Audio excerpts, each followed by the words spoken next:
health outcome for incarcerated pregnant women and their newborns whose health has broad socio-political implementation. Um, the competency that we've chosen was competency number 3, which is advanced human rights and social, economic, and environmental justice.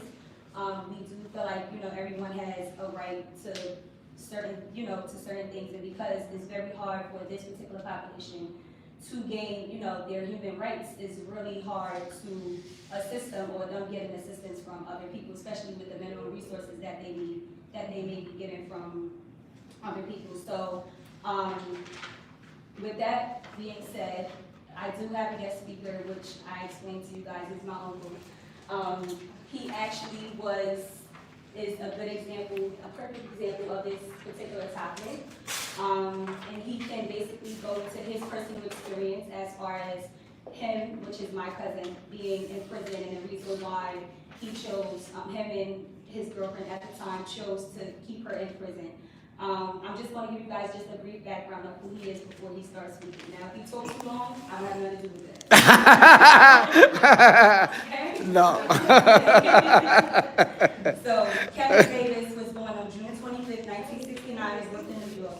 He was raised in Brownsville Projects by a single mother by the name of Margaret Davis, my favorite Nana. He has one sister, one brother by the name of Tanya and Travis. Tanya is my mom. As a young kid growing up in poverty, one thing Kevin always enjoyed doing was boxing. Many times his boxing led to the street violence, then turned into gun violence, which landed him in prison, which basically is the reason how he got into the situation. Eventually, he was arrested for second-degree murder. Since coming back to the Bronx, New York, residing with his wife, he now is an advocate for many at-risk kids programs who tend to gravitate towards the streets. After appearing on the Queen's Flip podcast, his image became more popular and his reputation expanded. Other viewers such as Canada, Australia, London, etc. He now has his own YouTube channel where he talks about different subjects in his life that helps people cope with their own life experiences. And then with further ado, you guys, please welcome, I call him Uncle KK.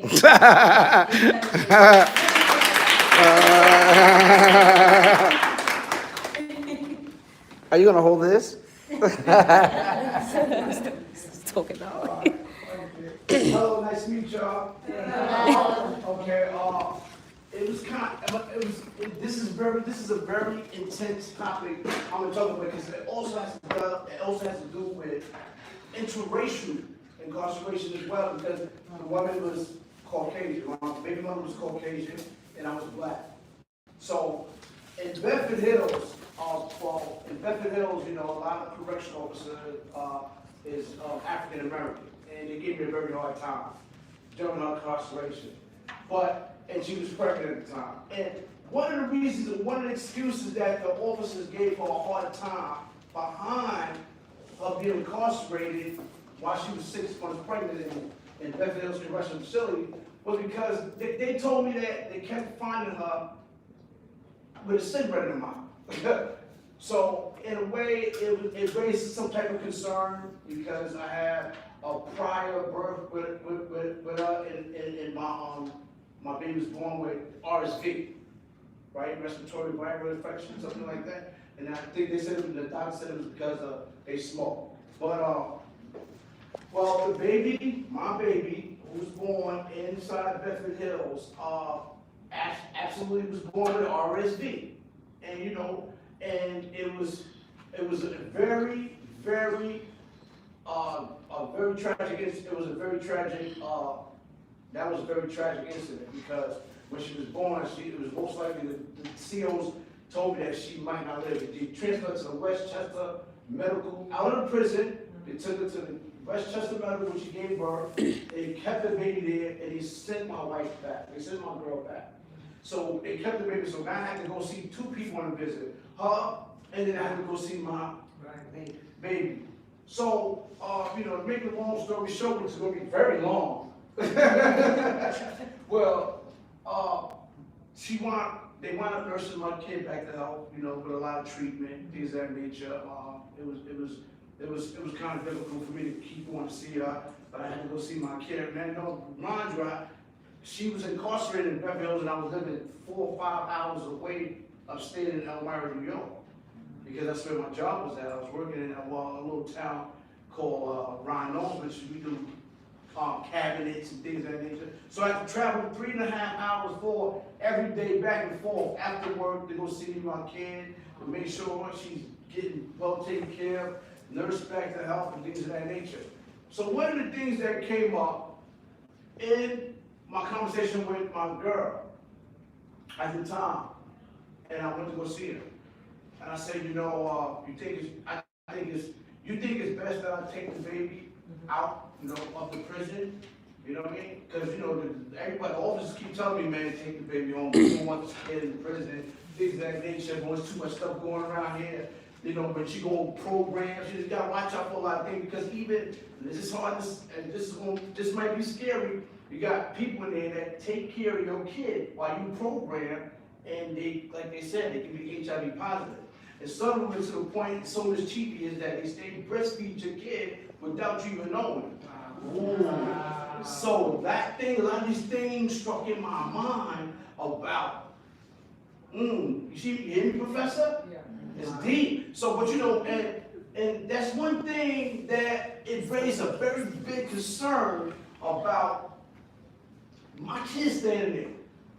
And I talked to her, and I tried to talk to her, and she said, can you please let me keep the kid? And it's another, but the double standard to that is, the reverse to that is that a woman with a kid that has a kid in there, after birth, and they decide to keep it, they got a little more, they a little more easy on them. You know that? That's the advantage that they had. Right. With programs and things of that nature, they had their own room, they got to spend, and I think it was a healing process for my baby mother, because her keeping a kid, it made her time, this is her first time being incarcerated.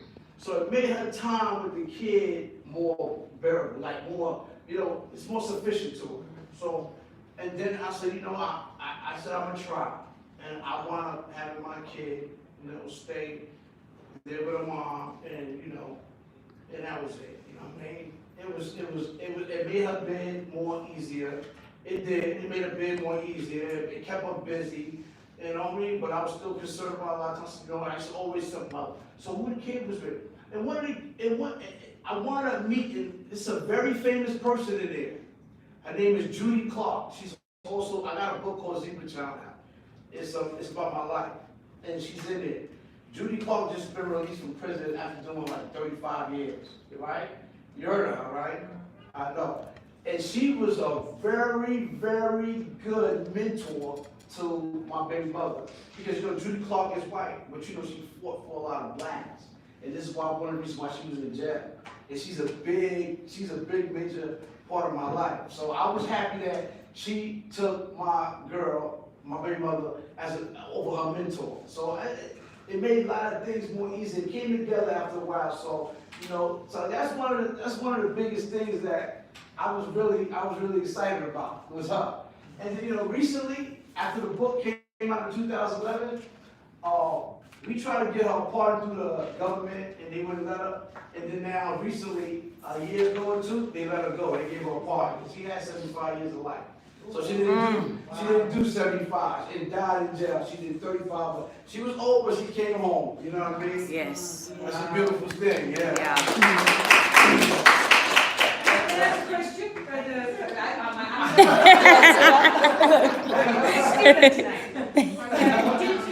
Because you were talking about all the moving back and forth and in and out, was there any kind of agency or organization that reached out to you as the father of the baby?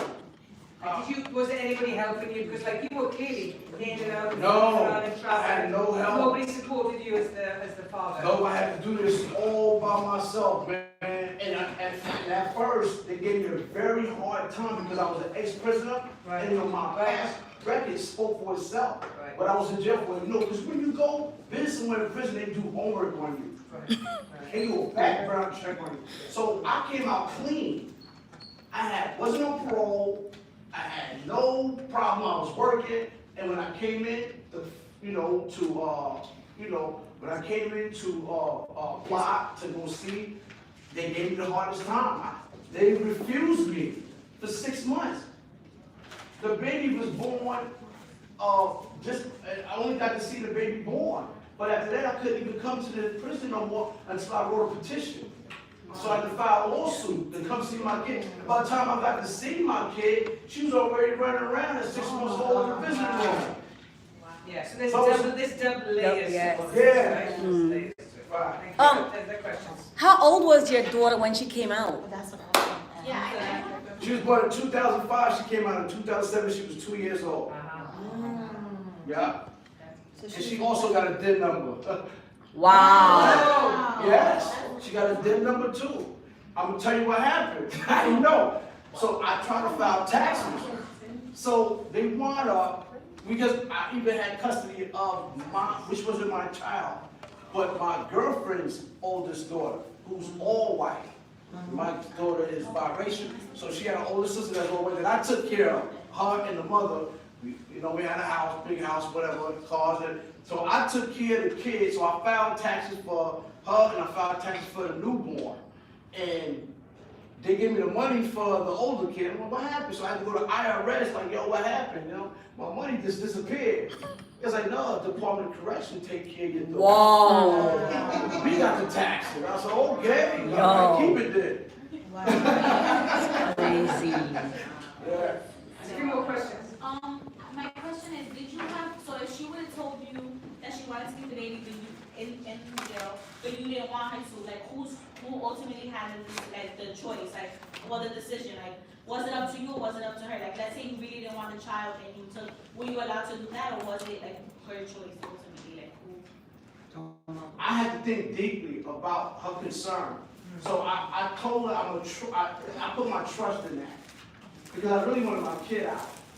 Because I heard a lot of stories, even the CEO was talking, that's when they brought me to my attention, like, yo, you gotta be careful, because, all due respect, your kid had to go to a nursery, she still had to go to a program.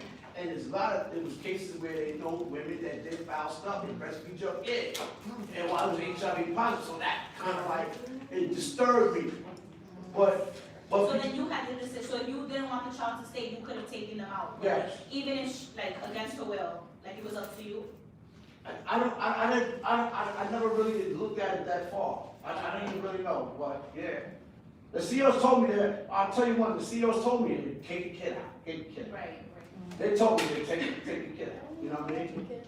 And What I did, I did understand. you notice, like, a difference in the baby's behavior when they were, like, released with the mom, like, compared to your other child? Because Yes. they've been in there the whole time, so. Right, when she was released, she went to a halfway house, which is a little town outside of Queens called, it's by Ravenswood. And it was run by nuns. These was nuns. They had like a 2-block radius of stores. Was it our children? I forgot, because it was 2005, like 2007. But it's in by Ravenswood Project. Yeah, in the back. You understand? They own a little town. The nuns got a little town, and they got their little stores. And so what happened was, when they released these mothers with children, they get to keep them, and they get to still keep them, and they would put them to work in the store, and still have a kid taking up things of that nature. It was interesting. It was interesting. You know what I'm talking about. Our children with the H and. It is our children. It just hit me. It is. Grab you. I have history with them since I Yes. was 10 years old. That is our children. Because you know what? Even after they released, like completely released, like she was able to go home with my child, they kept in touch with these. Yes, kept in touch with the parents of the children every year, bought them Christmas stuff, wrote letters, these and that. Yes, the nuns was very, very nice. How does your daughter feel now? Did you tell her the story of her birth? How does she feel about it? How she feel about it? We don't even talk about it. I'm not even gonna be honest with you. Oh, she don't know? She don't remember. But she don't knows she remember. was raised no. She was born in person. She act like she do remember though. But she's a fighter, boy. She got suspended, but she's a very quiet girl, and she was raised, and I'm gonna tell you something, everybody thought she was Dominican. Like, because she was raised with Dominican, she looked Dominican, because she's biracial. So then she seemed to, but in our house, we had a lot of Hispanic females who took care of her, you know, and they were teaching her Spanish. Even when she was a baby. But yeah, but she just recently, I just want to say this real fast, she just recently had 3 suspensions for fighting, but they was bullies. But she still got, yeah. So she got, but because she's very quiet and there, and she's very slim, and she don't talk, but yeah, so. I just wanted to how's the health of your daughter now? Is she, She's very good. okay? Yeah, she's good, thank you. Thank you for asking. Yeah, she's very good. Does She's she have to very take healthy. medication or anything like that? No, she don't have to take medication, things of that nature, no pneumonia, no breathing problems, things of that, she's healthy. Okay. Thank you. That's good. Thank you. Thank you.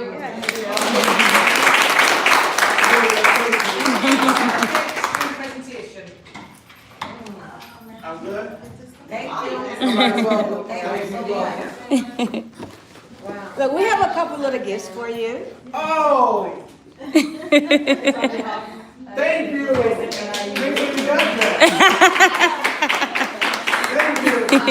Now you're gonna make me want to be a student. I want to come back to school. Brooklyn! I'm How are you? Y'all. You do good things.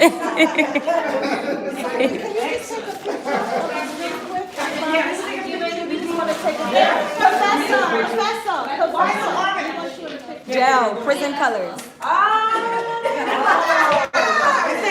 You want me to do it like this? Should I do it like this? That's your phone, I tell you? Where's my best son? Oh, that's Omisha's phone.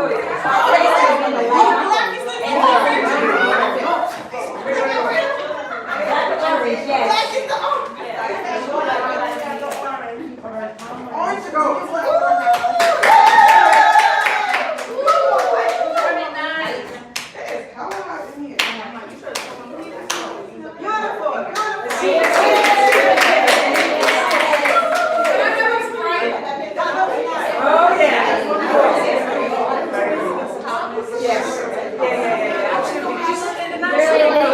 Hey, can y'all go get me snacks? We have cashews, soda.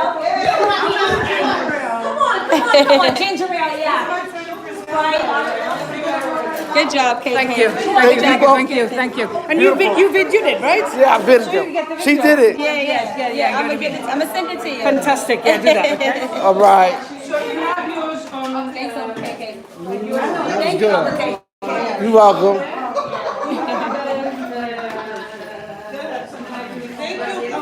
You're welcome. Thank you very much. It was a pleasure. It was a pleasure. It was a pleasure. Thank you again. It was so Thank good you. meeting Thank you. Oh, it was a pleasure. awesome. Thank you. You're welcome. Thank you. Y'all. I appreciate y'all. Y'all guys do some more? Yeah, it's a few more presentations. 3 more presentations? I might stay. Yeah, I might stay. Oh, Lord. We doing it.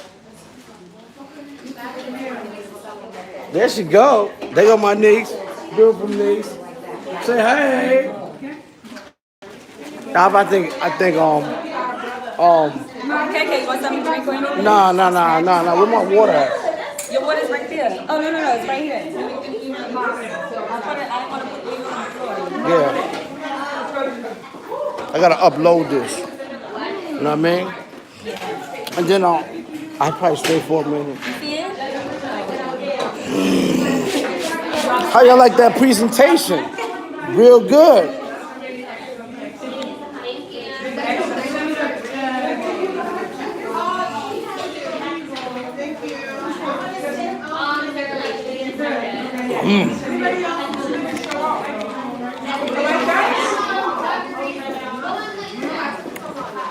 I feel like coming back to school.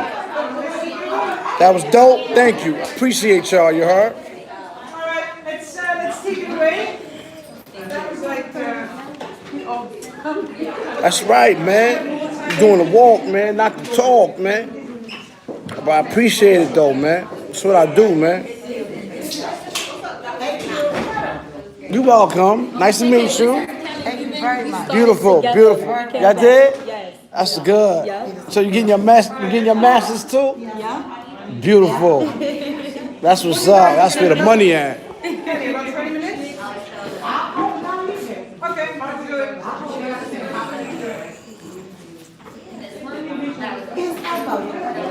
Yes, I just did the presentation about mothers behind bars with children. Really touchy subject. You know what I mean? It's kind of All right, take it away, guys. difficult to be traveling 4 or 5 hours a day to come see the kid. They gotta come see you. The baby mother, make sure she all right.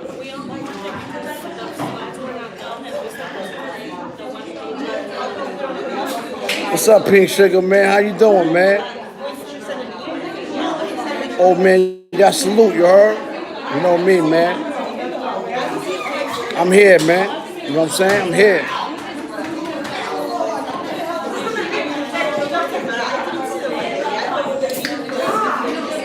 A lot of beautiful people in here.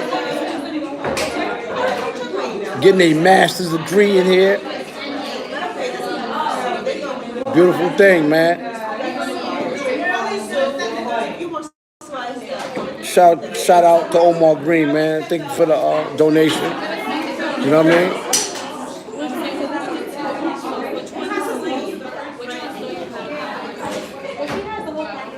Salute. Wise Brim, what's up? Wise Brim, man. I'm at, you know where I'm at, Long Island University. We right across the street from you. I'm right across the street from you.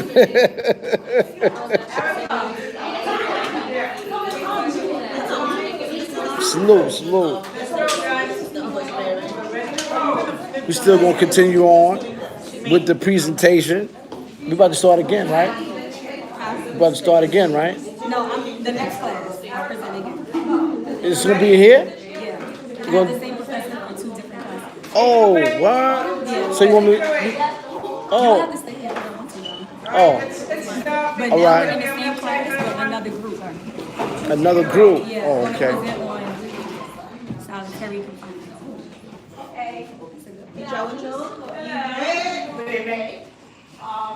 Our group is tonight will present in solitary confinement. My name is Solitary confinement. Erica Davis. I'm Kelly. Okay, so we have 7 different categories in terms of how we're gonna discuss solitary confinement. We're gonna touch on these categories. We're gonna speak on the history.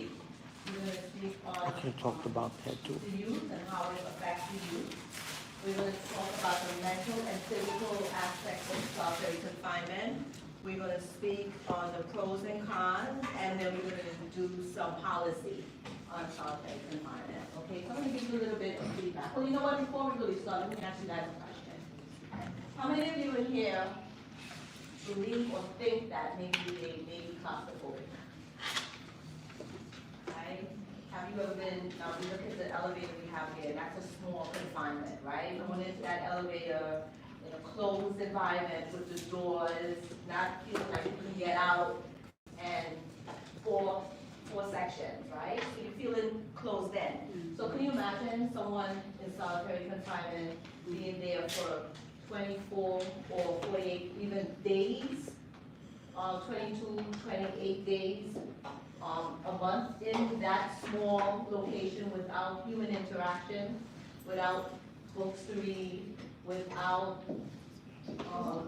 the food in terms of being able to interact with people on a day-to-day basis.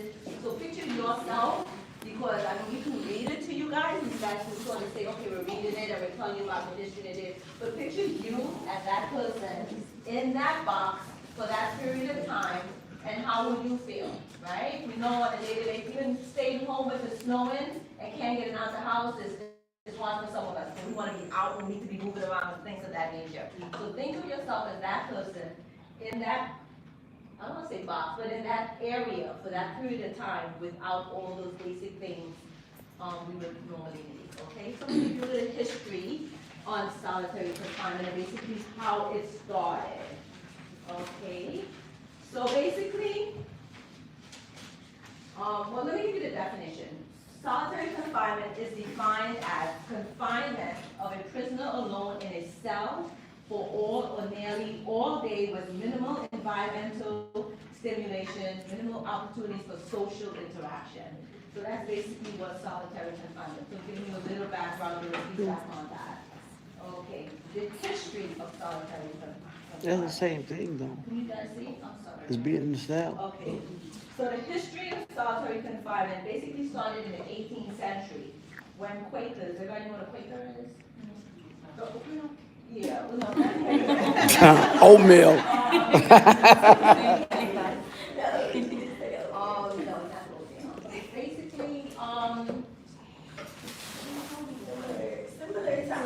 like an Amish, right? Basically, they started, way back in the 18th century.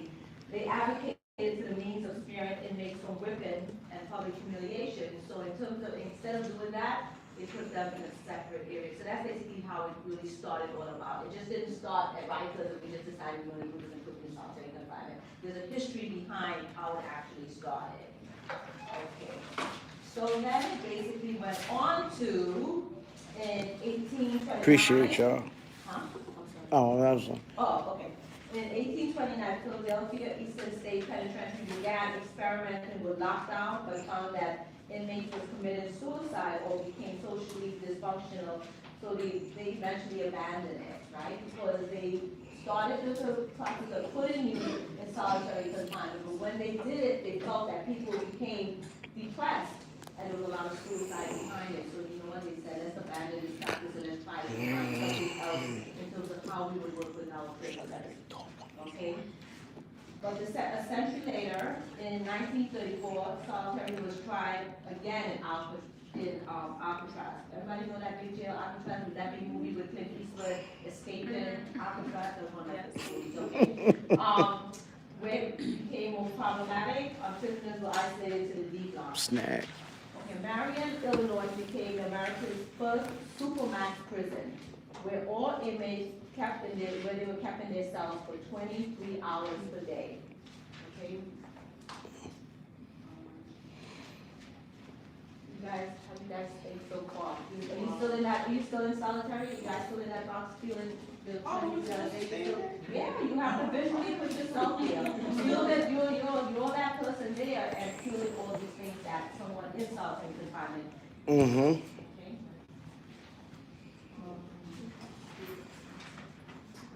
Okay.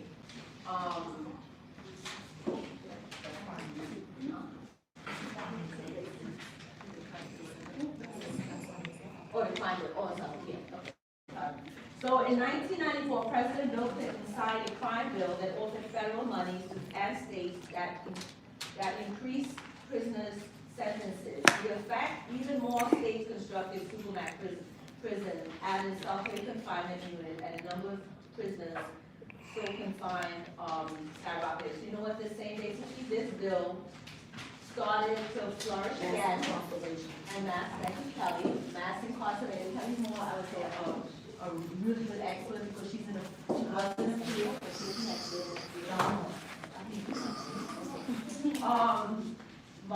mass incarceration, and all these jails were being constructed again. You found more states elected to have solitary confinement. And then with that, we had the Violent Crime Control Law and Enforcement Act. Okay. Would you like something? Okay, so this crosses over with what one of my classmates was doing. It's just a little, basically, little feedback on solitary confinement. So why solitary confinement? It makes it more difficult for prisoners to escape, provide an added layer of security for public or convicts or offenders. Additionally, and other notes, sometimes it's simply necessary to manage cell space. Some, however, states justify their use of solitary confinement in several different ways.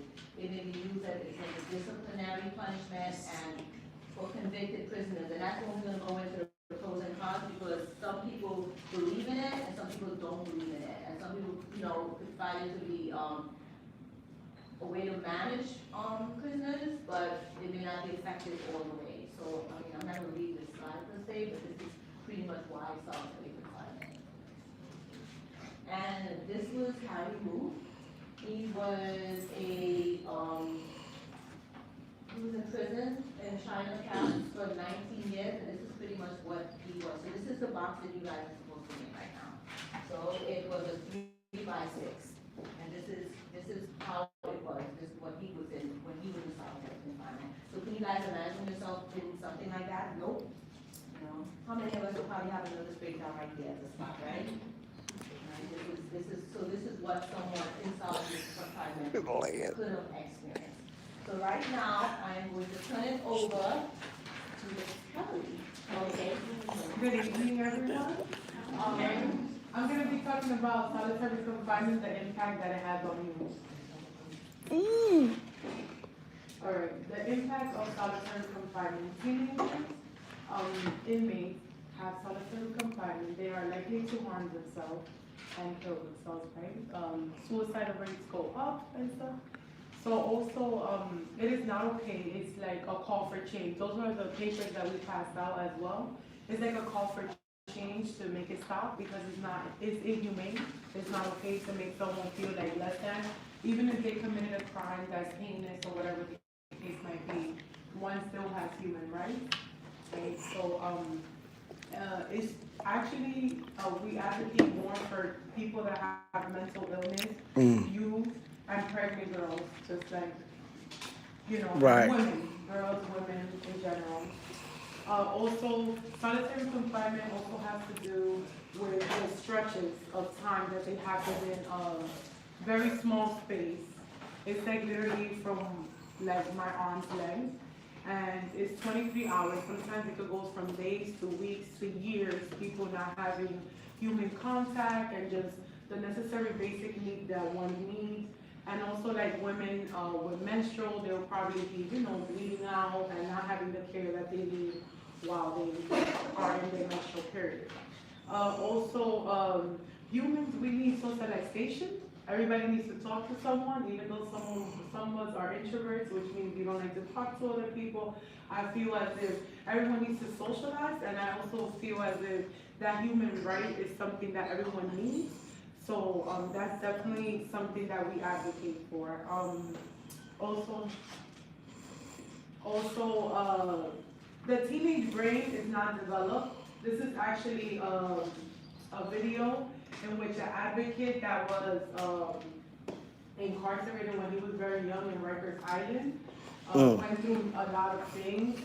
We're gonna play the video. I'm not gonna play the whole entire video, but it does raises a lot of questions about teenagers being locked up for so long and just, you know, imagining things. And one of the testimonies that he says that he was in the cell and he was in complete darkness, and the only ray of light came when the daylight was out from this little box of window, and he will start imagining dots in front of his face and will try to escape in the dots, because he thought that would be a way of him to escape from his reality. But at some point, he's like, what the hell am I doing? Am I fucking crazy? Sorry for my... like really questioning himself, and just, it was, as we watch the video, you'll be able to see, but to move a little bit along with teenagers' brains are not developed. So them being incarcerated as well as being in solitary confinement, sometimes, you know, the pros is they're trying to protect them, depending on the crime that they were charged about, but also it really affects the development of their brain. They don't have the decision-making skills. And being that I'm a middle school teacher also, that also makes sense that at that age you don't have the decision-making skills and your brain is not fully developed. So we can just play the video for a little bit and then I'll move on. Oh, this is I think it's fine. If it's not working, it's fine at this point. I can hear it a little. Maybe just Cut it out from the yeah, seat. step on the wall. Try it. Oh, she's a murder and mental hygiene found teenage inmates held in isolation at Rikers Island Prison were more likely to harm themselves than other inmates. This week's changes do not apply at Rikers Island, which is run by the city. Special correspondent Daffodil Arton of the Center for Investigative Reporting filed this report on the situation there. Every day, across the country, teenagers are held in jails built for adults. In New York State, once you turn 16, you're prosecuted as an adult, no matter what the charge. That means many teens arrested in New York City end up at Rikers Island. Separated from Manhattan by a long bridge over the East River, Rikers holds around 12,000 inmates, including hundreds of teens. Almost all of them are still awaiting trial. They have not been convicted. Last year, officials at Rikers told the New York Board of Correction that on a typical day, around a quarter of teens there were in solitary confinement. It is a remarkable fact that 27% of the adolescents on Rikers Island are in solitary confinement. It is more than 10 times the normal utilization in solitary confinement in the United States. It is off the curve. Dr. Robert Cohen is the former medical director at Rikers Island. He now sits on the New York City Board of Correction. Teenagers need to exercise. They just need to run around. You can't lock them up all day long and then expect them to behave like anything approaching a model citizen or to be repentant. It's hard to imagine that response being facilitated and enhanced by being treated like a dog. It's a very lengthy video, but it has a lot of information in which. And we'll be sharing it so people can. We could share it for you guys to get hear it in more detail. So this is basically about inmates from 16 to 17 years old who will no longer be held in solitary confinement at the end of the year, correct? But is it true or false? As I kept doing my research, Rikers Island is in the process of being closed and is going to be turned into 4 different detention centers where our taxpaying money all around the city, Brooklyn, Queens, Manhattan, the Bronx, in order for them to put the inmates in specific detention centers, which is completely different from incarceration and solitary confinement. Just to kind of wrap it up, 300 days to stay inside of a cell that's confined, it's horrible. If I was to turn off the lights in here, have literally probably something like this big as a visual for you to insert light of sunlight, no human contact, your food is passed through a specific slot, is very mentally challenging and it messes up your decision making. And at that age, especially people that are pregnant, and just it's a very sad thing. It's a call for action to make it stop. So I'm passing it on to my colleague Ellie. And that's just a look inside. That's Khalifa Browder. Everyone knows his story, right? Yeah, that's sad. Khalifa Browser. First, allow me to say that by no means is solitary confinement a bad thing. There's justifiable reasons for solitary confinement, and the 3 reasons for solitary confinement is that you may need to protect an inmate from other inmates. So you might need to isolate him for his own safety, or you may need to, other inmates may want to harm them, or they may want to harm other inmates. You understand? So that might be what they consider a justifiable reason as well. Or an inmate may have broken a major rule where part of his punishment may be for solitary confinement. So those are reasons why they use solitary confinement. But the misuse and the abuse of solitary confinement is more what we as social workers would be looking for, right? Okay. So my part is to talk about the physical and the mental aspects of someone who spent time in solitary confinement. So I listed my references to all of that, but at the end of the day, people in solitary confinement, they're exposed to social isolation, which is no human contact, which we all know from a baby you need human contact, right? So that's not a good thing. They also are deprived they have sensory deprivation, right? Which is no daylight. So basically you spend a lot of time in the darkness, right? Also, the physical idleness and no physical activity is not good. Just sitting there, you're not exercising, you're not able to move around, especially as you get older. They talk about the youth, but as you get older, you also need to be able to move around. So, and then this part, the physical idleness, I remember they used to say, an idle mind is the playground for the devil. So if you're sitting all day with nothing to do in the dark, it's just not a good thing, right?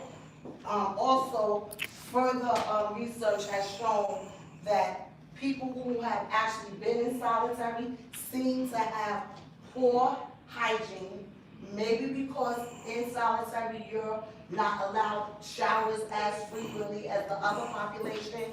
They Facts. also can suffer from Facts. severe headaches, dizziness, fainting, chest pains, weight loss, and diarrhea. Why that's important for us as social workers, because when we're actually working with clients, if you know they have a history of incarceration, maybe further exploration, if these symptoms come up, then we know that it stems from maybe their experiences in solitary confinement, and then we, as social workers, can offer them the right resources or whatever they need to get better in that area. That's just the physical part. So now let's talk about the mental part. Okay? So I can't even imagine if I'm being in solitary. Plus I talk too much. I probably be talking to myself day one. But anyway, Absolutely. Anyway, look, one of the things that happens to you after being in solitary, misuse, right, is self-talk, right, delirium, depression, anxiety, confusion, decreased ability to concentrate, memory loss, paranoia, lethargy. It is just all of these different symptoms, right? Which is again important for us as social workers to know that if we are meeting with this client and they're exhibiting these symptoms, we understand where it's coming from. Also, it makes me think about the people that we see walking around in the street today, talking to themselves, that's paranoid, and they're seeing things, and we just like, oh my God, they crazy. That might be the effect of what could have been happening in their lives before we actually seen them. So, we can talk all day, and that's cute and all, right? We can talk all day, right? That's cute and all, but somebody that actually been in solitary could give us a better perspective. The Rampart So our Shadow. group wanted to interview someone who was in solitary. So I was given the liberty of finding somebody, because I know some wonderful people, right? So I actually had a candidate that was willing to do the interview, but we kept missing times and all of that stuff. So when I was pressuring her, I was like, yo, you gotta do this interview. So what he did was he sent me a narrative, which I thought was better, because an interview was me, him. He might not want to get that honest in front of me, and you stopping and asking questions. So his narrative for me was better. And I'll just read it real quickly so I can be out of the way. And this is his experience in solitary. Okay, in his words, I didn't change it. The first time, move back. The first time I entered solitary confinement, it was in 1994. He was charged with violating prison rules of fighting and assaulting another prisoner. That other prisoner was stabbed in the neck and eye. I was sentenced to 4 years in a special housing unit in Attica Correctional Facility. After the fight was broken up by the guards, I was handcuffed and beaten with knife sticks from the yard to the SHU, which is they call it SHU. A few days later, he was found guilty of violating prison rules and was sentenced to 24 months in the SHU. Which they're not supposed to be in solitary that long. Okay? In the SHU, one is not allowed to have items. People may have the same items that people have in general population, they can't have. And there's limited use or have things such as commissary, personal items, go-to meals, use the phone, have visitors, have outside recreation. All of this is changed once you're registered.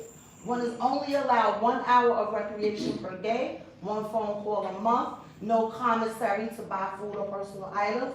You get mail once a day if someone writes you. One is actually locked up more deeply inside the prison for 23 hours and 1 hour of recreation each day for whatever time you are sentenced to prison by the prison disciplinary court. Over time, this takes an effect on you according to your mindset of being confined with your thoughts, feelings, and demons. The effects on me, he said, at first, it was just the loss of freedom to move around in the prison, which gave the feeling of being tied down. Then by being in an 8 by 12 cell, only able to take 10 steps from wall to wall. After a while, it seems as if the walls are closing in and the room is getting smaller. The mind effects. The mind takes on effects of anger towards the overseers for the way they have no compassion for you due to their racism of black people and of being an inmate. So you develop a deep hate for the overseers. At some point, your mind goes into turmoil with all the thoughts of the world being against you, and you're all alone fighting the system, and violence seems to be the solution. Thoughts of all kinds enter your mind at lightning speed, and when you try to control the flow or make sense of it, you have begun to go insane at different levels. Either you start to see things you have pushed to the back of your mind in the past, and you start talking to yourself. Or you see people from different times in your life, and you have conversations with them. Like when a kid has an imaginary friend, I guess. But it's all about the experience you may have had in the past. Excuse me. But you can bet your mind will go into some kind of stage due to the isolation. However, you will begin to question who you are and why you are there. Then you will begin to find yourself in ways that you may or may not like, and this is where you better be strong-willed of mind, or you will go insane for sure. Most staff, this is talking about the interaction with staff, most staff don't care about you and see you as an animal or a piece of shit that's below you. So you don't get the respect as a human being. You have racist guards and civilian staff who work together against you. You can get beaten by guards and taken to the infirmary where the nurses will ask you if you are hurt. You tell them yes, and they see it, but they will say, I don't see any injuries on you, and refuse to give you a pain pill, while the guards that beat you are standing there with intimidating stares at you.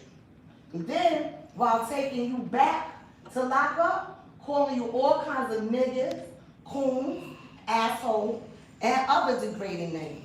Then they start disrespecting your food by putting all kinds of things in it, like spit, chemicals, crushed glass, or don't feed you for days, and turn your water off so you can't get water to drink.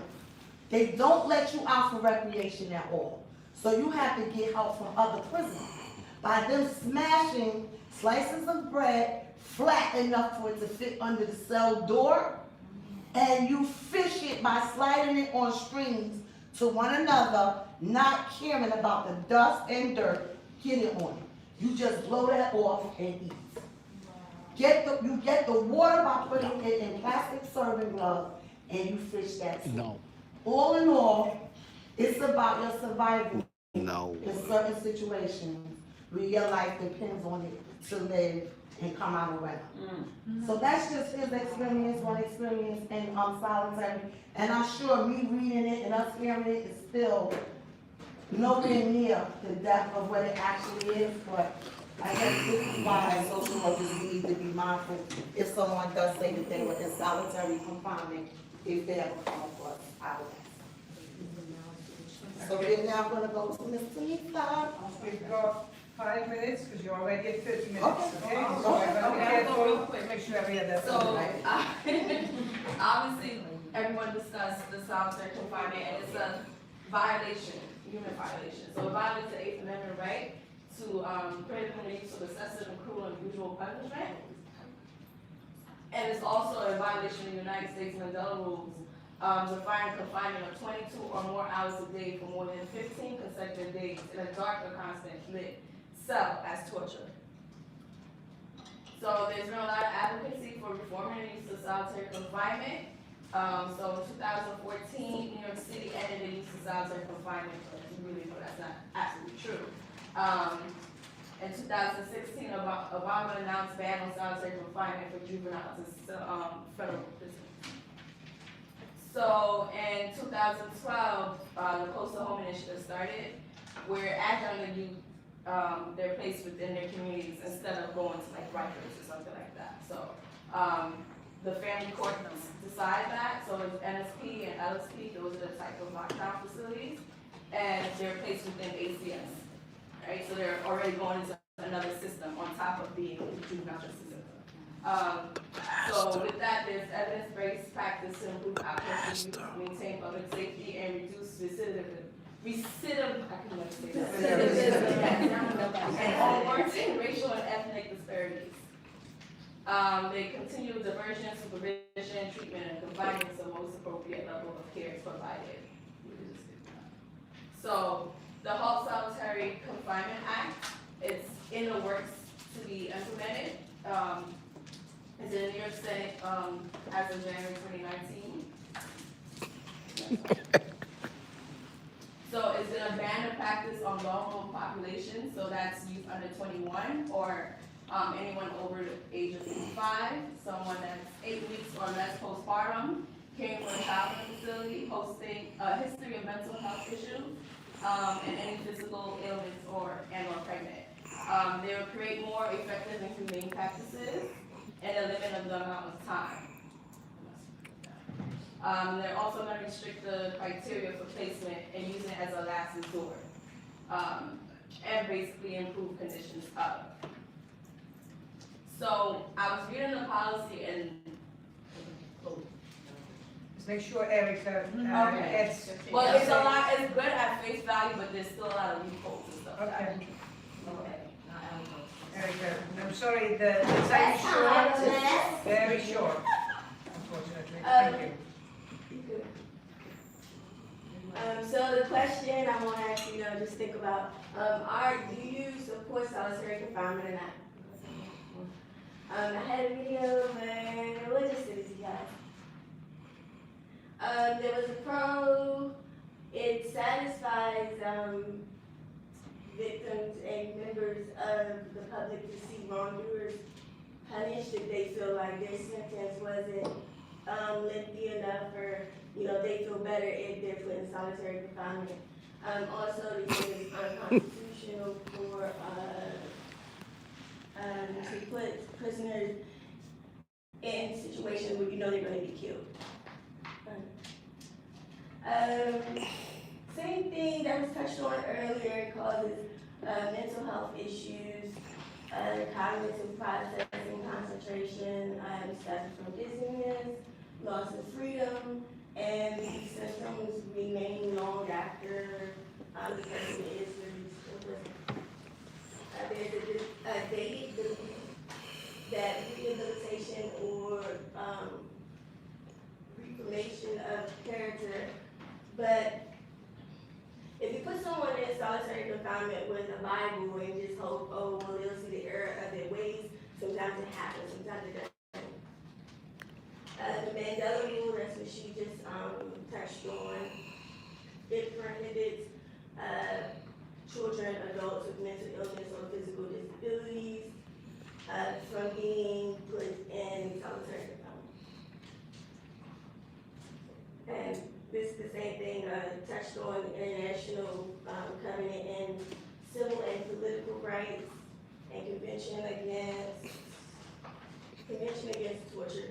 So both of those are like they're the same difference, but they do different things. This one is for the government, holds government accountable and everything.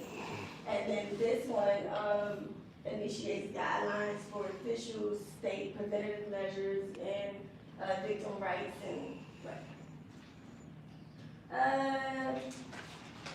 so this is Can I wrap a little? Because I don't want the other groups not to be able to present. So kind of give us a final kind of summary. okay, so basically the controversy is some people support solitary confinement and some people don't. Solitary confinement, like I said before, is not necessarily a bad thing in moderation, and under the guidelines, I think of 15 days. Anything more than that is excessive.